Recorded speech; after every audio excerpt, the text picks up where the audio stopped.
Hi guys, I'm Sheena from thesportsreportgirl.com here with In the Crease, a recap of the week's top stories from the National Hockey League. So if the first round of the playoffs was great, what does that make round two? Spectacular? Extraordinary? Fantastique? Well, what? What are you looking at? Oh, it's the playoffs! You know, get on board. What? Oh, it's not sexy? Oh, tell me who doesn't think this is sexy.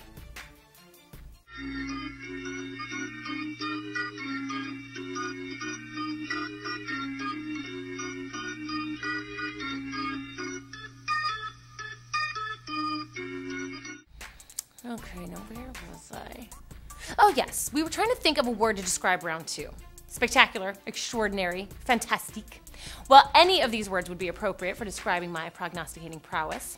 In case you didn't know, I went 10 for 12 in the first two rounds, but whatever word works for you. The reality is the conference semifinals were some of the most exciting playoff hockey games I have seen in years. Not only did we get the dream matchup of numbers 8 versus 87, but 3 of the 4 series went the full 7 games. To top it all off, the final game of the final series went down to the final moments of overtime before a winner could be called. Speaking of which, it looks like Aaron Ward wasn't the only Boston Bruin to get beat by Scott Walker. I mean, seriously, have you ever seen a goalie skate off the ice faster than Tim Thomas did at the end of Game 7? I mean, the puck had barely crossed the goal and Thomas was already halfway down the ice. As for Walker, Carolina Ranger, his game-winning shot was the first ever playoff goal. Like the saying goes, sometimes it's better to be lucky than good. Either way, the winning shot capped off a tumultuous week for the 13-year veteran. A week which started with him being vilified for taking a cheap shot on Ward and ended with the announcement that his wife was diagnosed with cervical cancer. Thankfully, she is expected to make a full recovery. Moving on, we really couldn't get a better pair of conference finals than this. In the West, we have an original 6 matchup of division rivals, and in the East, it's like the Civil War with the North versus the South and brother against brother.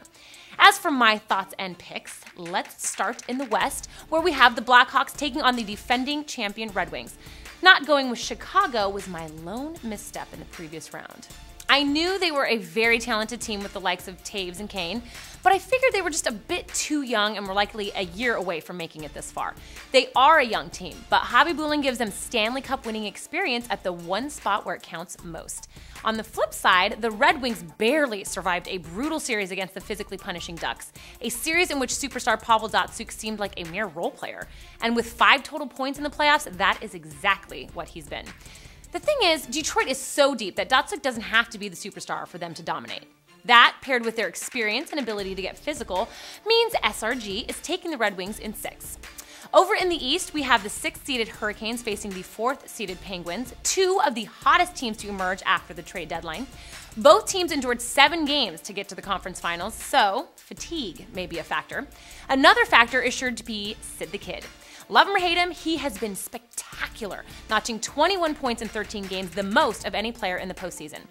On the other end of the ice, Cam Ward has been truly impressive and will likely be a much tougher test for the Penguins than what they faced in either the first or second round. And though I picked the Hurricanes as my upset special in both those rounds, I am sad to say it is time to hop off Carolina's bandwagon. The Penguins have too many weapons. They get tons of power play opportunities, and Carolina has been dreadful on special teams. Thus, SRG has to take the Penguins in 7. Okay guys, that is it for this edition of In the Crease, but don't forget to leave your comments. We'd love to hear from you, and if you like the show, be sure to subscribe and please tell your friends. See you back here for my preview of the Stanley Cup Finals. Until then, bye-bye.